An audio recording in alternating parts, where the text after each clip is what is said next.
And this marks the starting point for the development of the manifesto.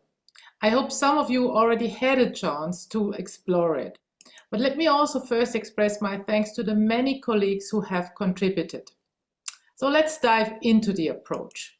We firmly believe that performance management can play a critical role in driving business transformation towards flourishing. However, to achieve that, we must overhaul its underlying logic. Traditional AMO model that we're all so familiar with has perpetuated some of the most hated characteristics of red and yellow organizations. Budget games, excessive focus on individuals, forced rankings, ratings, all of which not only stifle potential, but directly stem from how we define performance, what drives us, and how we scale it. So the question is, how can we adjust the model so that it pulls us towards flourishing? And as Otti has pointed out, it begins with empowering all the entities of the organizational ecosystem, using the logic of orange and purple to inspire social value, systemic change, and a community where people truly lift each other up. On that basis, we've outlined a set of overarching principles to steer performance management. We will let you review these in a second, but hopefully they resonate with you. More importantly, I want to illustrate how you can deploy Otti's 4 transformation to one specific component of performance management so that you can apply the logic to transform performance management in your own organization. Now, given it's one of the most controversial, let's have a look at compensation and reward. When it comes to designing a pay and reward system, we're confronted with a plethora of decisions to make, each shaping its unique implementation within each organization. We must establish its primary focus, prioritize the entities it serves, define the basis for pay differentiation, ensure fairness in individual compensation and distribution, and select the types of compensations to incorporate. These decisions are not easy. And we must recognize the levers we choose to pull reflect our prevailing management ideology. In the first, the red model, everything is geared towards standardization. Humans are viewed as resources who must fulfill their task precisely as predefined. Fear serves as the main motivator, skills are considered stable, and opportunities are very limited. Pay structures are designed to reinforce this standardization and therefore are not personalized but linked to the unit. Piece rate pay on the shop floor or salaries determined by position and function. Pay raise is linked to progression along the positional ladder. In this model, there is no need for large pay differentials. The yellow model, on the other hand, is very different. It is about relentless adaptation to the market, which is why entrepreneurial agility and learning is supreme. Competition between individuals is seen as the best disciplining device. Accordingly, the same applies internally. Pay is competitive and dependent on the profile of each person. It is frequently negotiated and renegotiated, and the best negotiators with the scarcer skills win. Merit is most important in determining absolute levels of pay and ideally linked to market outcomes. In terms of specific practices, pay for performance is ubiquitous, high-powered incentives and option plans are used wherever possible to align executives with shareholders. As a result, pay differentials are usually high, with CEO pay multiples beyond 300 times median pay being the norm. And moving beyond the yellow paradigm, our first aim is to moderate these excesses and ignite greater energy and commitment. What does it mean to embrace a Republican orange approach?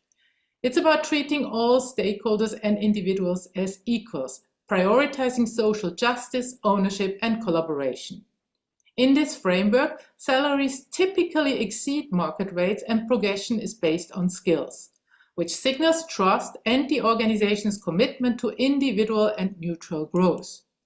Additionally, collective incentives, whether at the team level or through profit sharing, reinforce mutuality. Pay differentials are carefully adjusted to ensure a decent living standard for all and to prevent excessive inequality that wouldn't pass the Weibel test. That's precisely why Principle 9 of the Manifesto advocates for discontinuing individual bonuses and instead emphasizes profit sharing. It also aligns with the understanding that within a complex social system, performance rarely hinges directly on individual merits. So how does this principle translate into a specific pay and reward structure? With lots of great insights from Tamra Chandler and Stefanie Hornung, we've developed an initial proposal. First, fixed pay is personalized and generous, reflecting individual skills and roles while maintaining fairness. Second, variable elements are present but limited.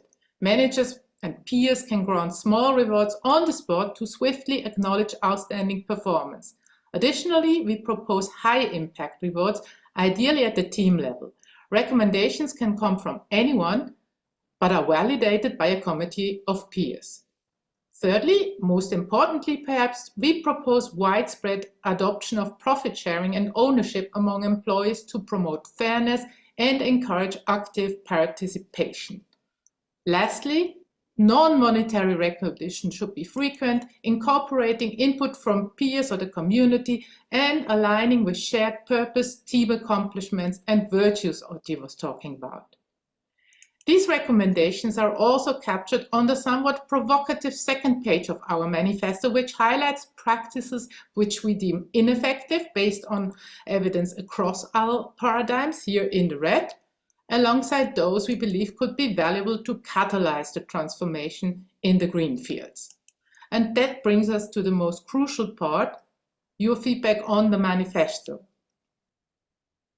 Exactly. And as you can see, the Flourishing Manifesto is modeled after the Agile Manifesto, but it goes further.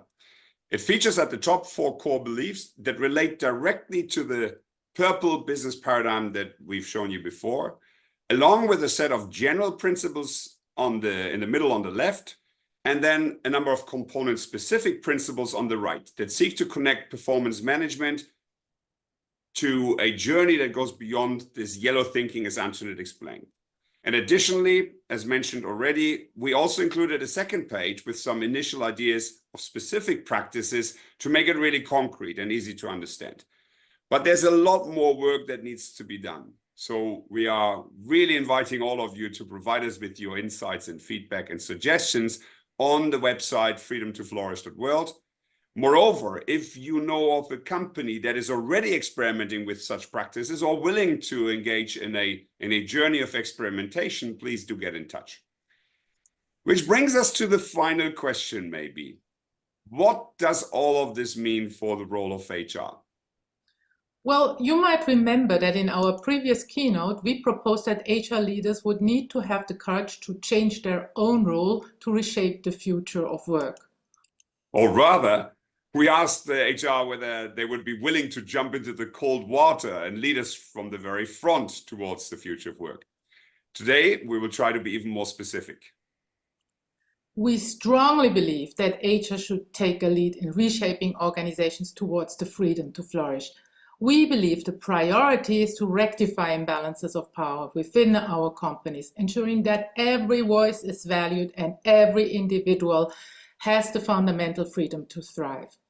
This need extends to corporate governance as well, as we must strive to liberate our organizations from undue influence and domination by shareholders. Only then we can start to forge a path towards business excellence. Which brings us again to the very simple truth. Excellence in business is not just about what we produce, and certainly not simply about how much money we make, but ultimately about who we become. Our work is always also a mirror image of who we are, capable of creating boundless joy or bottomless sorrow. And therefore, colleagues and friends, let me say it once again. What you do and how HR develop matters.